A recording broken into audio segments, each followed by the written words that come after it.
Bundaku, hari ini kita mau jawab pertanyaan yang ada di Instagram Rumah Praktek tentang kontrasepsi atau KB.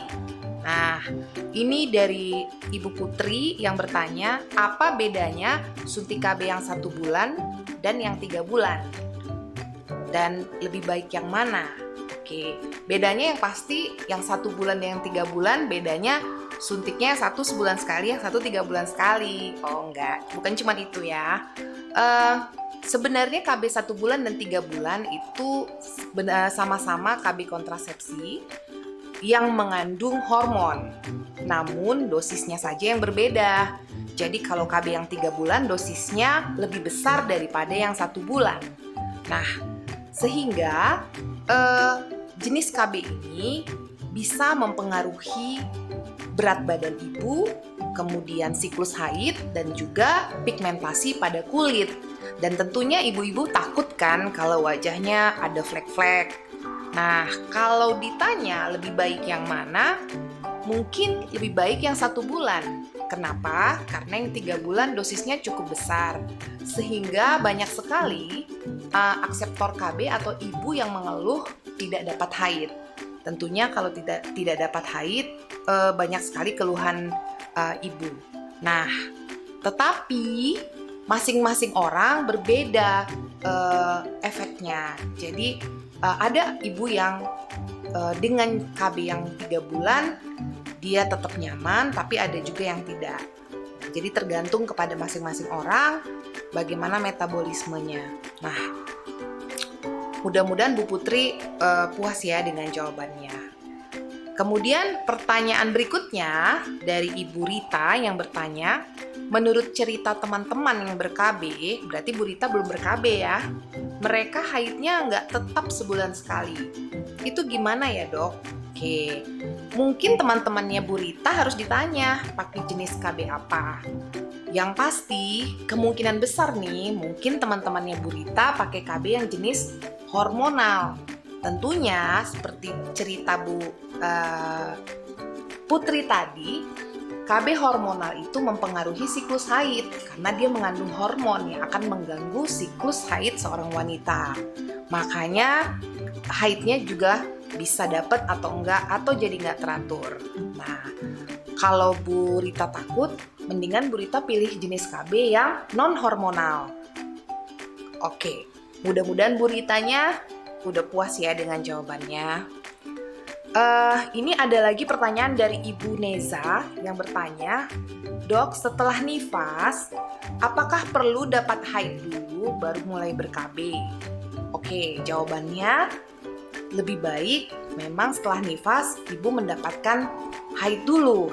Nah, semua jenis KB sebaiknya pemasangannya pertama sekali pada saat kita mendapatkan menstruasi. Tujuannya yang pertama untuk menyingkirkan bahwa kita hamil atau tidak. Yang kedua agar kita mengetahui siklus haid kita normal atau tidak. Nah, pastinya ibu-ibu harus tahu siklus haid yang normal itu berkisar 28 sampai 30 hari. Nah, jadinya selama 3 periode sebaiknya ibu sudah tahu bagaimana siklus haidnya, sehingga pada saat ibu mulai ber-KB, baik itu jenis yang hormon atau yang tidak hormon, nggak bingung kalau tidak mendapatkan haid. Was-was karena apakah saya sedang hamil atau tidak. Nah, itu dia. Namun ada juga nih Bu Neza, salah satu metode KB namanya KB pasca salin, di mana kita melakukan pemasangan IUD atau spiral pada saat selesai melahirkan atau selesai dikuret atau selesai operasi. Jadi langsung dipasang spiral atau IUD pasca salin. Namun harus tahu kalau spiral atau IUD adalah salah satu jenis KB yang non-hormon, sehingga dia tidak mempengaruhi siklus haid. Nah, pertanyaan berikutnya dari Ibu Faradila, KB yang paling cocok untuk ibu menyusui apa ya dok? Nah, yang pasti KB yang tidak mengandung hormon, seperti spiral, kondom, atau yang paling sederhana KB kalender. Tapi kalau ibu mau memilih KB hormon, itu suntik atau implan cukup aman buat ibu menyusui, kecuali pil KB.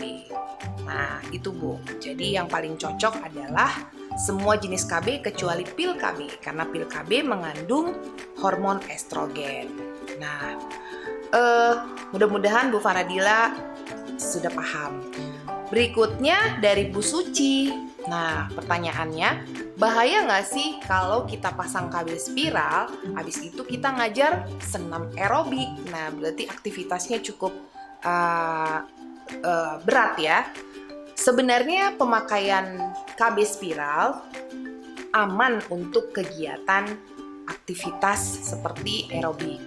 Nah, yang pasti pada saat ibu memasang KB spiral, tentunya ibu harus melakukan kontrol sesudahnya, dan beberapa 6 bulan sekali minimal Ibu Suci melakukan pemeriksaan kontrol spiralnya, apakah posisinya bagus atau tidak. Nah, jadi nggak usah takut untuk melakukan senam aerobik, pastinya biar kurus ya kan Bu Suci.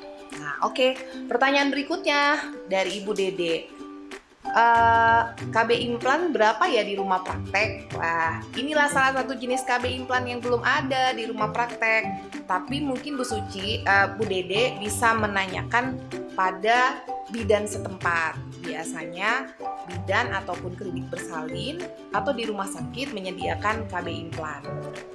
Nah, KB implan tahu kan ya ibu-ibu yang dimasukkan di bawah kulit.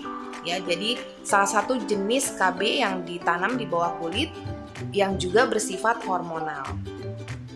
Kemudian pertanyaannya dari Bu Mimi, ada nggak dok KB yang bikin kurus? Ada. Nah, KB yang bikin kurus pastinya satu KB yang non hormon. Ada satu jenis KB yang hormon yang juga bisa membuat kurus dan membuat jerawatnya bisa hilang. Nah, nanti ibu bisa cari tahu, searching salah satu jenis KB pil yang bisa membuat efek kurus. Namun, itu juga tergantung dari metabolisme masing-masing orang. Nah, ini ada pertanyaan lagi. Ini dia Ibu Bidan, dari tadi ditunggu-tunggu. Aduh, sorry dok. Biasa, badan banjir dok. Banjir ya, hujan, tanggulnya hancur. Terus di rumah gimana? Banjir? Banjir dok, semata kaki. Oh iya ya, semata kaki ya. Dian, ini dari tadi saya jawabin ini pertanyaan yang dari Instagram Rumah Praktek. Aduh, ini masih ada 3 pertanyaan lagi. Nah, Jadi gimana nih dok? nah inilah, kan orang itu nanya tentang KB. Jadi ini ada pertanyaan lagi nih yang nanya, katanya KB yang bisa dipakai untuk jangka panjang. Nah, Jadi itu KB apa ya dok? ya, yang paling bisa untuk jangka panjang. Nah, kalau yang hormon itu direkomendasikan hanya 2 tahun aja, lebih bagus. Tapi kalau mau jangka panjang ya pastinya IUD. Karena IUD itu bisa 5, 8 sampai 10 tahun lama. IUD yang dimasukin ke dalam. Kan biasa di sini kita pasang. Iya. Tapi kan dok biasanya ada juga nih yang kayak dia ini masang kan, dia masang yang mau 8 tahun nih.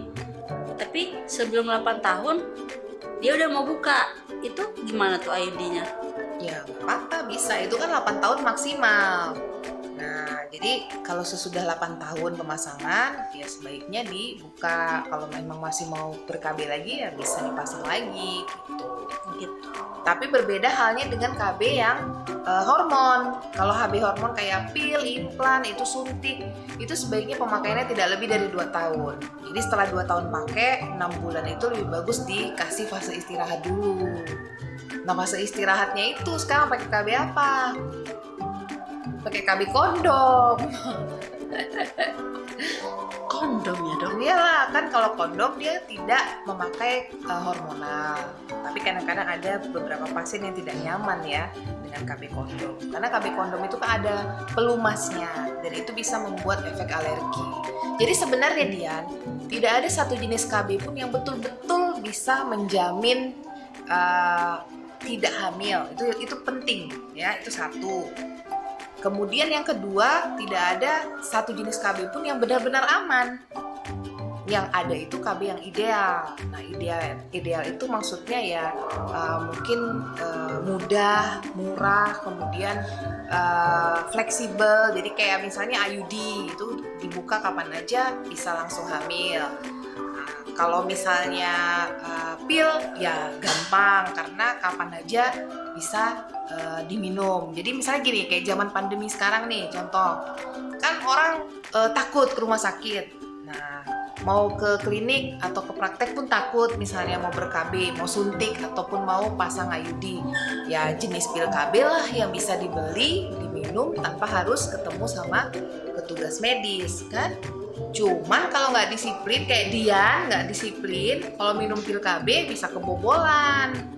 Kan sering kayak gitu Dian, ada pasien dia bilang dia lupa minum pil KB, terus tiba-tiba hamil.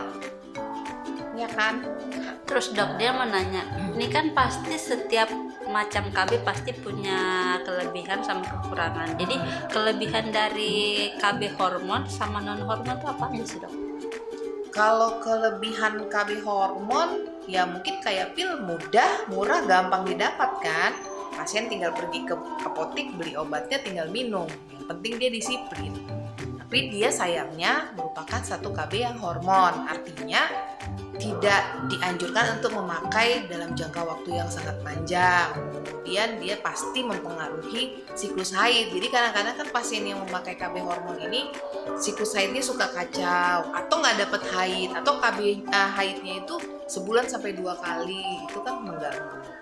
Nah, kalau kelebihan dari KB yang non hormon, dia tidak mempengaruhi siklus haidnya, jadi haidnya tetap seperti biasa.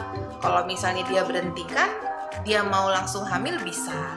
Tapi kalau yang KB hormon, dia tentunya tubuhnya perlu penyesuaian untuk mengatur hormonnya yang tadinya karena ada KB hormon itu kan pasti ada hormon yang sedikit dan ada hormon yang satu yang banyak. Jadi akhirnya dia butuh waktu kadang 6 bulan sampai 12 bulan untuk supaya bisa balik lagi ke hormonnya seimbang lagi.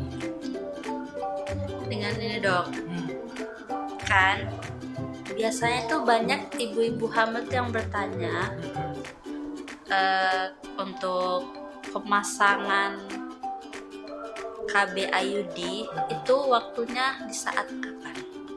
Oh ya, itu tadi ada juga yang bertanya, bukan bertanya sih, pertanyaannya hampir sama. Nah, jadi semua jenis KB itu sebaiknya dipasang pada saat kita sedang haid. Nah, terutama IUD. Kenapa? Pertama, kalau kita haid, berarti kan kita nggak hamil. Itu jadi kita menyingkirkan bahwa kita tuh nggak hamil, karena kan orang yang lagi hamil nggak boleh ber-KB, ya kan. Kemudian yang kedua, pada saat kita sedang haid itu mulut rahimnya itu terbuka, dan pada saat pemasangan IUD itu kan dipasang ke dalam dinding rahim, ya kan. Jadi pemasangannya itu lebih gampang, terus ya pasiennya pun lebih nyaman gitu. Jadi kalau misalnya pasien dipasang kesakitan, pasti dia nggak berani lagi nanti ber-KB. Akhirnya nanti dia hamil-hamil terus. Jadi pada saat haid itu jauh lebih baik lah, lebih nyaman. Jadi bagusnya saat haid ya dok ya? Ya, saat haid. Pasti kan banyak yang bertanya dok, haidnya tuh hari yang keberapa ya? Kalau haidnya hari keberapa, boleh haid pertama, kedua, ketiga. Tapi lebih baik yang pas lagi banyak-banyaknya, biasanya hari ketiga. Tapi kalau misalnya dia lagi nggak haid, nggak apa-apa juga Dian. Yang pasti kita harus buktikan dulu kalau dia tidak hamil. USG ya dok? Ya. Oke, udah selesai Dian. Selesai. Nah, pantengin terus Instagram Rumah Praktek dan YouTube Rumah Praktek. Pokoknya kalau ada yang mau ditanyakan silakan DM atau WhatsApp ke nomor registrasi. Insya Allah kita akan bahas ini di YouTube Rumah Praktek. Gimana Dian? Jangan lupa subscribe. Oh gitu ya. Oke. Dadah bos. Dadah. Kok bos bundaku. Assalamualaikum. Waalaikumsalam.